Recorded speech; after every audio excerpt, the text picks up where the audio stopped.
Hello everybody, myself Kulnan Mukherjee, the Assistant Professor of Automobile Engineering Department of Dr. Sudhir Chandra Sud Degree Engineering College.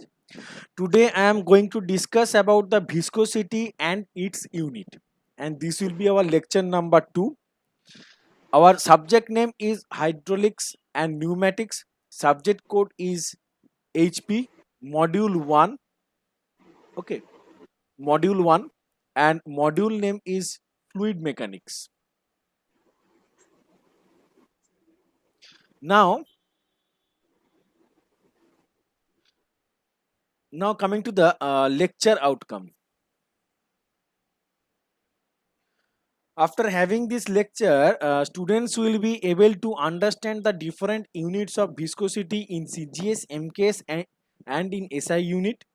Students will be able to define the term viscosity, and students will be able to state the Newton's law of viscosity. Now coming to the lecture, that what is viscosity? It is defined as the property of a fluid which offers resistance to movement of one layer of fluid over another adjacent layer of fluid. Okay, so viscosity, it is defined as the property of a fluid which offers resistance to movement of one layer of fluid over another adjacent layer of fluid. So here you can see this is one layer of the fluid or liquid or gas. This is the another layer of the liquid or fluid or gas. Okay, so this is one layer of this liquid, and this is the another layer of the liquid. Okay, and when the fluid is in motion, there is a resistance will occur between these two layers of the liquid or fluid, and due to this resistance between these two layers or between these different layers of the fluid, it will tends to resist the motion of the fluid. And that property of the fluid will be known as the viscosity. So again I am repeating that it is defined as the property of a fluid which offers resistance to movement of one layer of fluid over another adjacent layer of fluid. So here it is the one layer, this is another layer, and there is a resistance between these two layers. There is a resistance of movement between these two layers of the fluid is known as the viscosity. Okay, so there is a resistance between the movement of these two layers of the fluid is known as the viscosity. Okay, so here you can see that when two layers of a fluid distance dy apart. So here this is the one layer, this is the second layer. So there is a distance between these two layer is dy. Okay, so there is a distance between these two layer is dy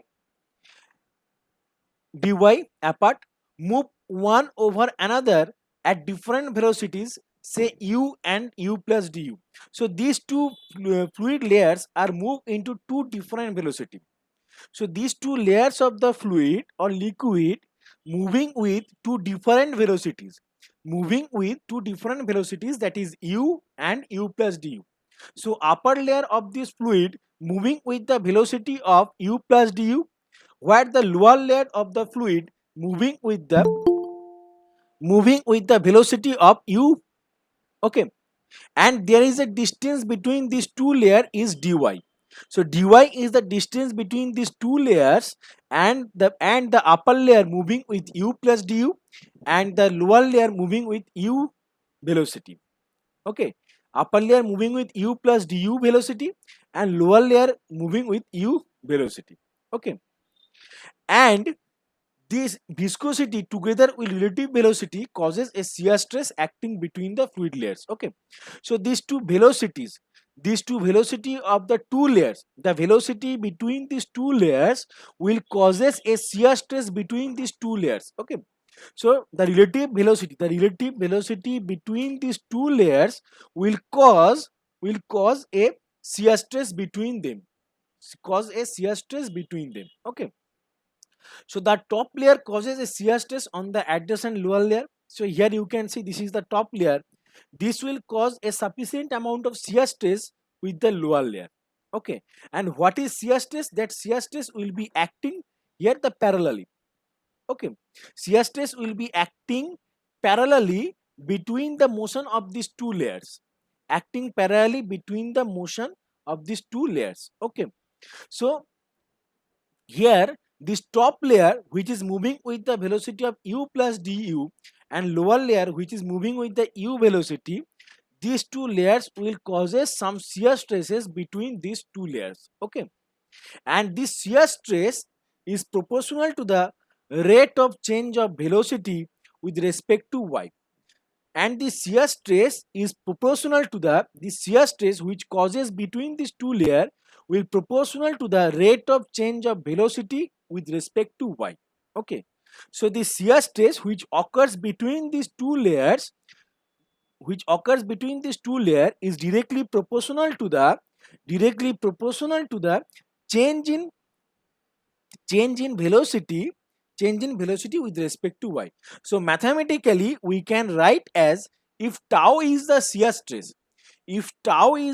stress, then this tau, that will be directly proportional to the du by dy. Okay, so if tau is the shear stress, then the shear stress is directly proportional to the du by dy. Okay, now if we want to remove this proportional term from here, if we want to remove this proportional significance from here, then we will add a constant factor here.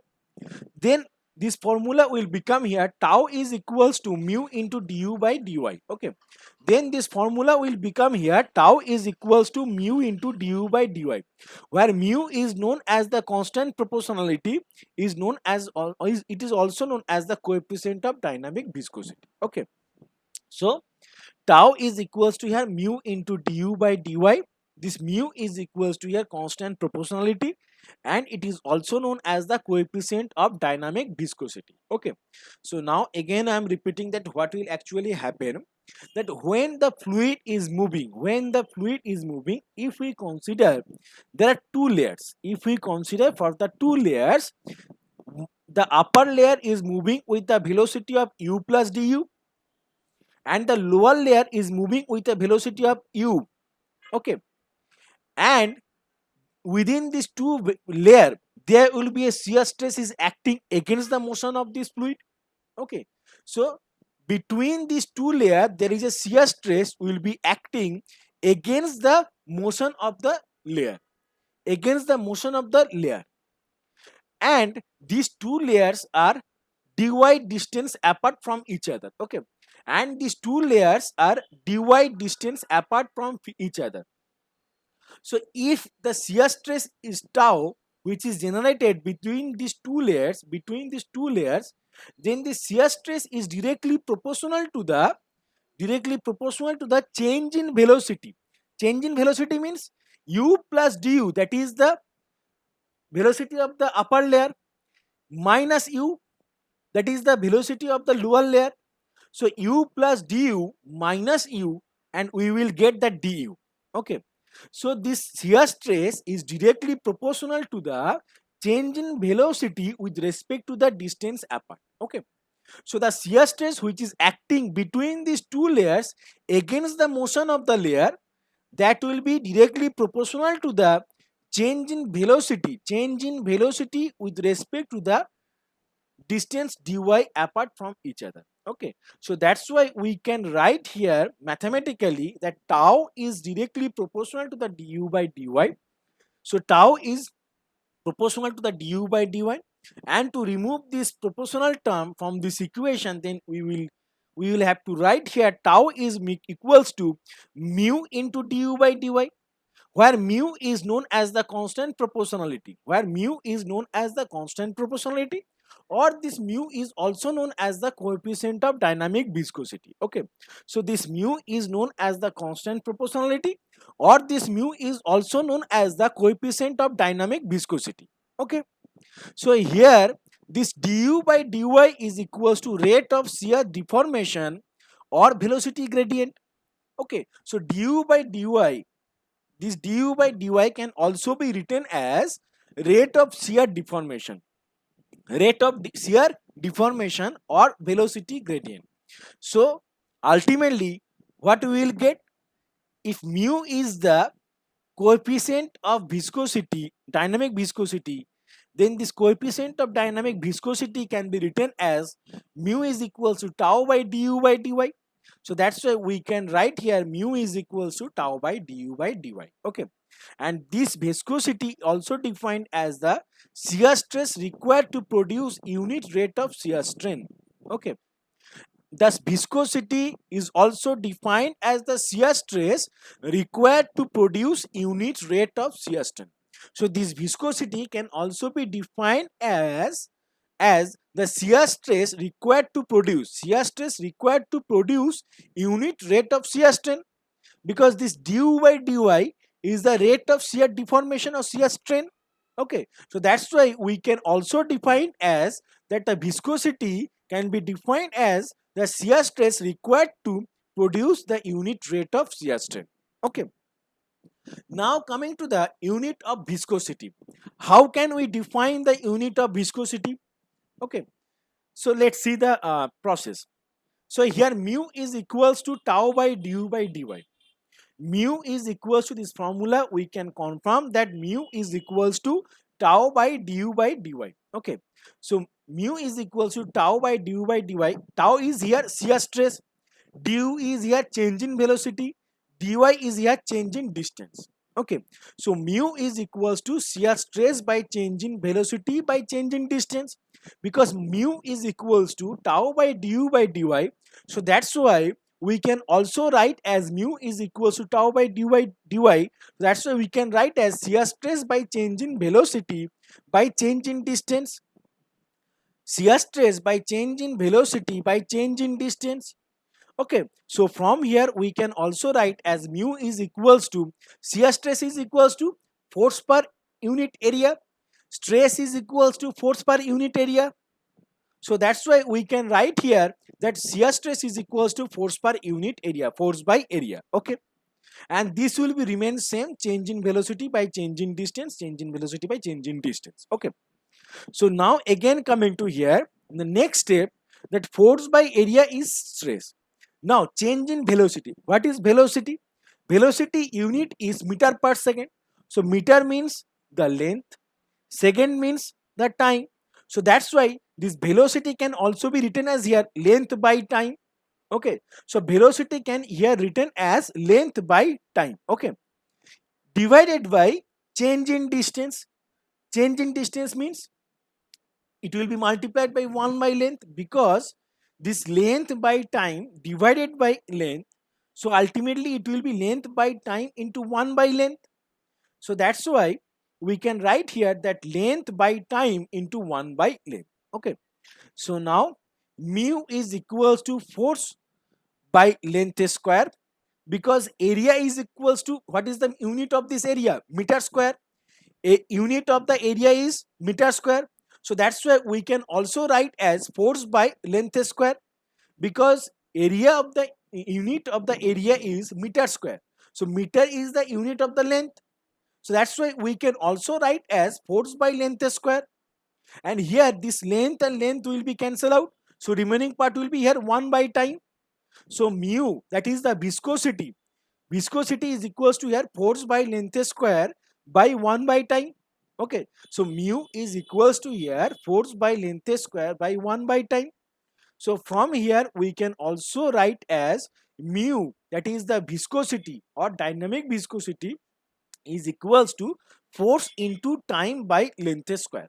Okay, so mu can also be written as force into time by length square. So from here we can conclude that the viscosity, the formula of the viscosity is force into time by length square, force into time by length square.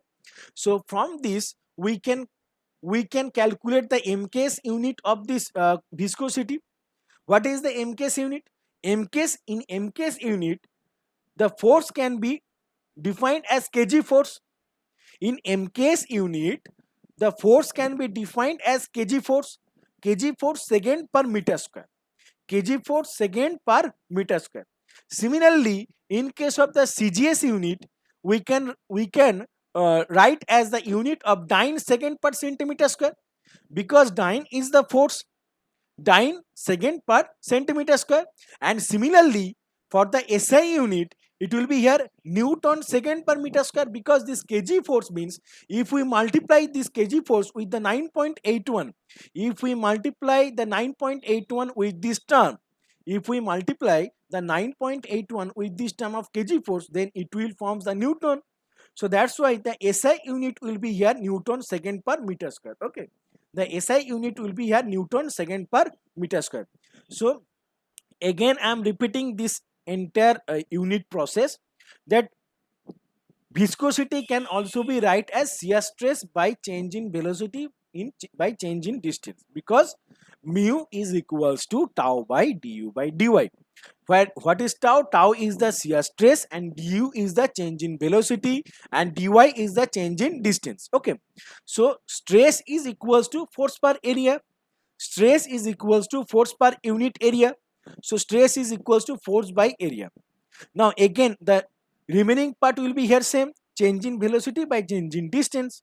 Now force by area. Now change in velocity, what is the unit of velocity? Unit of velocity is meter per second. So that's why we can write as length by time. Okay, that's why we can write as this velocity, change in velocity is here length by time, into change in distance means length. So it will be multiplied by 1 by length, because this length by time by length, it means length by time into 1 by length. So that's why here we can write as mu is equals to force by area divided by length by time into 1 by length. Okay, and this length and this length will be cancelled out, this length and this length will be cancelled out. So remaining part will be now force by area divided by 1 by time. Now area is equals to meter square. What is the unit of the area? Meter square or centimeter square, so or millimeter square. So this meter square, meter is the unit of the length.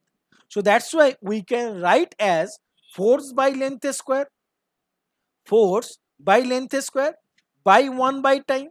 Okay, force by length square by 1 by time.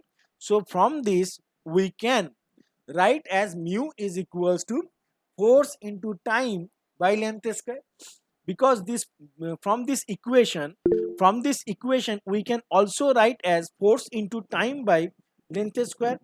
Okay, force into time by length square. So here mk's unit, so that's why the mk's unit will be here kg force second per meter square. Kg force second per meter square, that is the unit of mk's for the viscosity. Similarly for the cgs unit will be dyne second per centimeter square. Similarly the SI unit will be here Newton second per meter square. Okay, Newton second per meter square. So this dyne second per centimeter square, that unit will also known as the poise.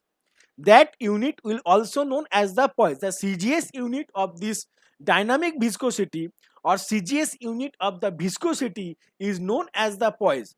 What is poise? Poise means here dyne second per centimeter square. So CGS unit will be here dyne second per centimeter square, that will also known as the poise. Okay, so poise is equals to here dyne second per centimeter square, and 1 poise is equals to here 1 by 10 Newton second per meter square, that is the another relation. Okay, so 1 poise is equals to here 1 by 10 Newton second per meter square, that is the another relation. Okay, so this relation you have to remember. Now coming to the kinematic viscosity. What is kinematic viscosity? So kinematic viscosity, it is defined as the ratio of the dynamic viscosity to the density of the fluid is known as the kinematic viscosity. So what is kinematic viscosity? It is defined as the ratio of the dynamic viscosity to the density of the fluid is known as the kinematic viscosity. Okay. So again I am repeating, what is kinematic viscosity? Kinematic viscosity is defined as the ratio of the dynamic viscosity or viscosity to the density. Okay. Viscosity to the density or dynamic viscosity to the density. And this kinematic viscosity can be denoted by here as nu. Okay. So kinematic viscosity can be denoted by here as nu. So nu is equals to here viscosity by density. So nu is equals to here mu by rho. where mu is the dynamic viscosity or viscosity and rho is the density. Okay. Now coming to the unit of this kinematic viscosity. What is the unit? Kinematic viscosity is equals to unit of mu by unit of rho. What is mu? Mu is the unit of viscosity and unit of rho. Rho means density. Now, unit of mu. Unit of mu means we have already got that mu is equals to here force into time by length square. So just write down here force into time by length square. Here you can see force into time by length square. So this is the unit of the viscosity or dynamic viscosity. So this is the unit of the viscosity or dynamic viscosity. So force into time by length square. We have already derived this formula.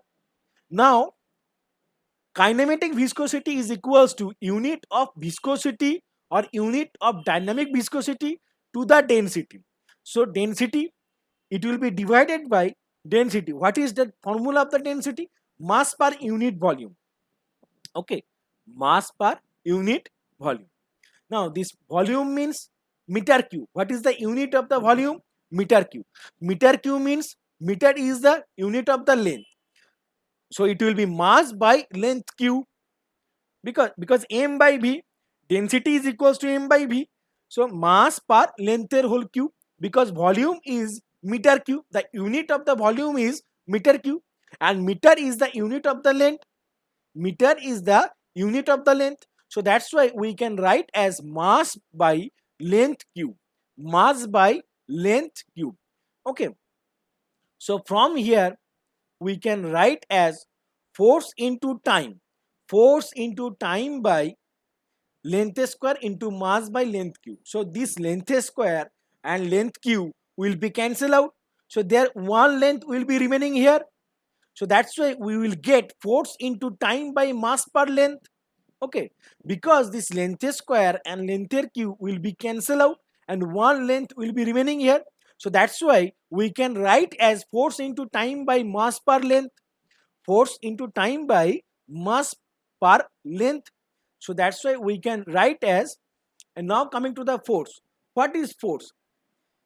Force is equals to mf. mf means mass into acceleration.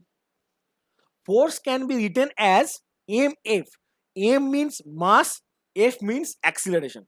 So force is equals to mass into acceleration. So mass is written as here mass. Acceleration means meter per second square. Acceleration means, what is the unit of the acceleration? The unit of the acceleration is meter per second square. Unit of the acceleration is meter per second square. So here meter is the unit of this length. Meter is the unit of this length, and time is, and second is the unit of the time. So that's why we can write the unit of this acceleration is length by time square. Okay, mass into length by time square into time, because this force is equals to mass into acceleration. So mass will be here. Acceleration means meter per second square. What is the unit of acceleration? Meter per second square. The unit of the acceleration is meter per second square. Meter is the unit of length and per second square. Second is the unit of time. So that's why length per time square, length by time square into time divided by mass per length. Divided by mass per length. So this time and time will be cancelled out. So here remaining part will be here mass into length into time into this length will be here added, it will be here multiplied, this length will be here multiplied. So here mass, length, time into length by time square by time square. Okay, by time square into mass. So it will be here mass, length, time into length by time square into mass, because mass into length into time into length divided by time square into mass. So that's why this mass and mass will be cancelled out. Time and this time square will be cancelled. One time will be remain here. So ultimately it will be here length into length. So it will be if the length is multiplied with this length, then ultimately it will be length square by time. So kinematic viscosity is equals to length square by time.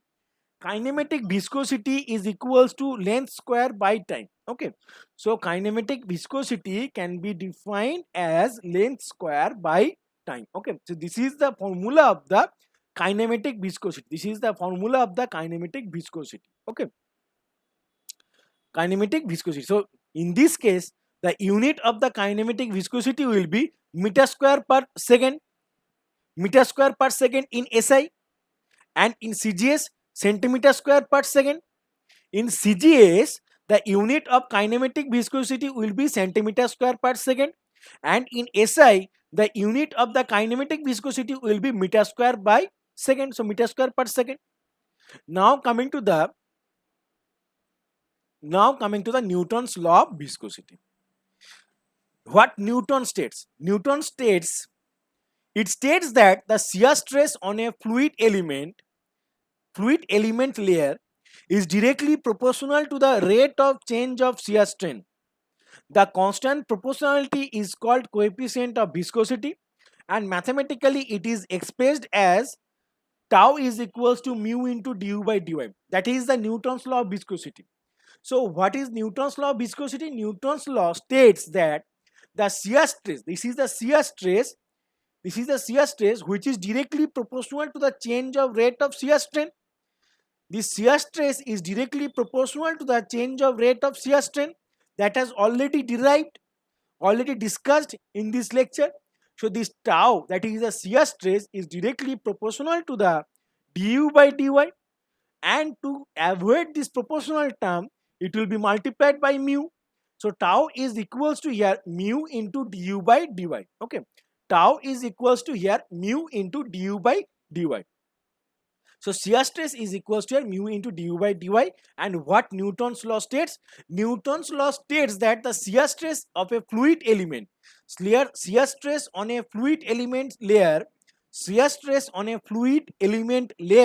is directly proportional to the rate of change of shear strain. Okay, so Newton's law states that the shear stress of a fluid element layer is directly proportional to the rate of change of shear strain. Okay, and the constant proportionality is called the coefficient of viscosity, and and mathematically it can be written as tau is equals to mu into du by dy. Okay, and this is the practice module for you. So define the term Newtonian fluid, non-Newtonian fluid, how the viscosity changes with the temperature for liquid, how the viscosity changes with temperature for gases. Actually, what is Newtonian fluid? I am just discuss with you little bit that what is Newtonian fluid. Newtonian fluid, the fluid which follows the Newton's law of viscosity. The fluid which follows the Newton's law of viscosity is known as the Newtonian fluid, and the fluid which does not follow the Newton's law of viscosity is known as the non-Newtonian fluid. Okay, now coming to the how viscosity changes with the temperature for liquid. So for the liquid, if the temperature increase, then the viscosity will be decrease, and if the temperature decrease, then the viscosity will be increase. Okay, and this property will be entirely opposite. This property is entirely opposite for the viscosity for the gas. Okay, so for the gases, when the temperature increase, the viscosity will be increase.